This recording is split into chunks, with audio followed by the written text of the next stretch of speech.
Warzone 2.0 is overall worse than the previous Warzone. That's it.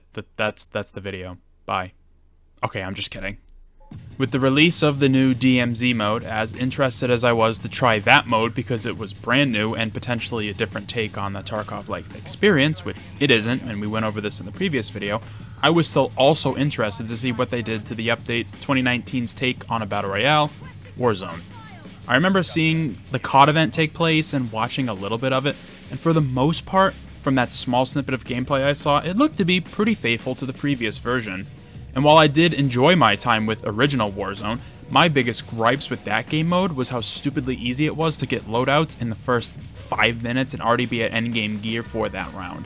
It pissed me off something fierce, and I know that's kind of a hot and sacrilegious take on the mode, but I much prefer the BR style of finding a gun and having to scour the map for all the attachments in order to make it really effective. I love that story narrative, and the art makes it so much sense for a 30-minute mode like a battle royale. With loadouts, you never really get that kind of story, and good luck trying to use ground loot all the way to the final circle, because you'll most likely get beamed from across the map with the seasonally best in slot weapon with the VLK 4x scope.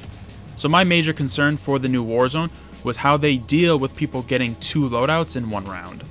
To my surprise, they actually addressed this. Loadouts are still in the game, but are much less common in general. You can't buy them anymore from buy stations. That alone is already a monumental change to the gameplay formula to how Warzone works. Now, at certain intervals throughout the match, loadouts will drop at specific parts of the map you'll need to move to get to those locations, claim the loadout for yourself, and most likely fight off other players who have the same idea, which, to me, is an interesting way of funneling players to certain spots to have them engage with one another. Most people may not like this change as it stifles creativity with loadouts and finding what's really powerful, but I feel as though that was kind of their intention. I'm sure IW are very aware of how the community sought the best in-slot weapon and attachments for it with every new season. So, I'd have to guess and say that this was one of their driving motivations to change loadouts so drastically. While mostly everyone using the same weapons can balance out the field, it also hurts players' imaginations and allowing them to make guns that they feel comfortable to use specifically instead of just using what everyone else is and not necessarily enjoying it. Which, again, most likely in the minority here, but I commend them on that change. Unfortunately, that's where most of the positives end for me in regards to Warzone. There are a lot of other changes to this mode, but the Gulag is a really odd one specifically. Before, in the previous game, when you died, you were sent to the Gulag, and it was a very straightforward 1v1 to earn your way back into the game. The weapons rotated usually every week, so the variety in there was always interesting, and while the Gulag map itself could arguably be in favor of one of the sides you spawn on, it was still well received. Now, however, it's a 2v2, which sounds cool on paper, but in practice kinda sucks. For one, it's most likely with a random other player instead of someone from your squad who maybe died with you at the same time. You can be paired up with a teammate, which is the best when it happens, but that's only if you're playing anything other than solos. When you're with someone you don't know, there's very little communication between you two, and most Gulag matches last anywhere from 5 to like 15 seconds. There isn't any time to formulate some kind of strategy.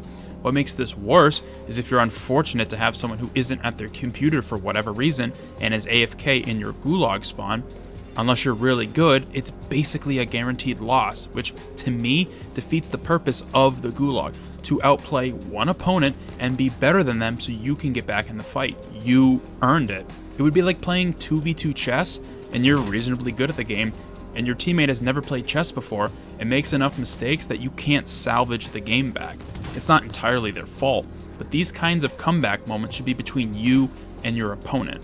If you make a mistake, you say GG and you move on, but if someone else makes the mistake, it hurts more because you had no say in it.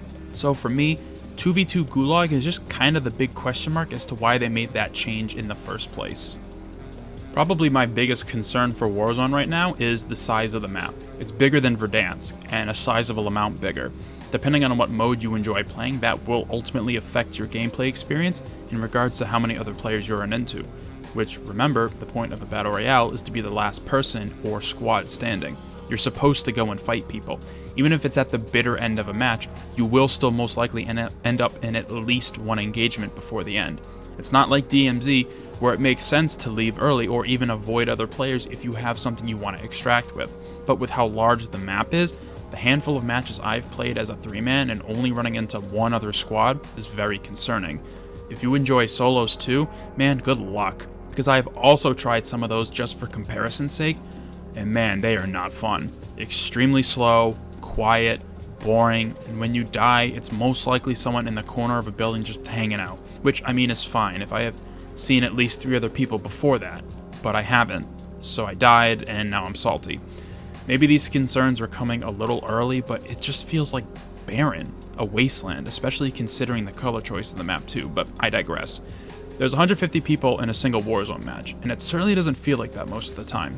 So maybe my 2 changes I bring to the table to potentially alleviate some of these concerns would be to either raise the player amount to 200 in a single match, which I don't know if the servers can handle it, but that's just throwing it out there. Or secondly, something a little easier to do on their end would be to drastically increase the speed at which zones close in. That way you're always being funneled into each other. Make the zones bigger so the gas has to move more times in total, but make each circle collapse take less time. I hope I explained that correctly. More circle collapses throughout a match and make the circles bigger so people don't have to run to the other side of the map. Warzone is certainly kind of a mixed bag for a lot of people this year, myself included. There were some very positive changes made to the mode to smooth out the power curve throughout a match, but at the same time, changes made that feel like steps to the side instead of just forward. Again, a lot of these are subjective from personal and previous experiences, but I feel as though this version of Warzone is overall worse than the previous one, because it doesn't feel good to play. I mean, let's be real. If the same pattern follows like it did with Warzone 1.0, the next Call of Duty that comes out will just be injected into this Warzone and ruin the entire game like how Cold War and Vanguard did to the OG Warzone. That alone made me quit, but I imagine it will happen again. Don't want it to, but it worked out so well for them they'd be stupid not to. But those are just my thoughts. If you have your own, be sure to sound off in the comments, and if you enjoyed this video, make sure to like and subscribe for more videos about the things we all find interesting. I hope to see you in future ones.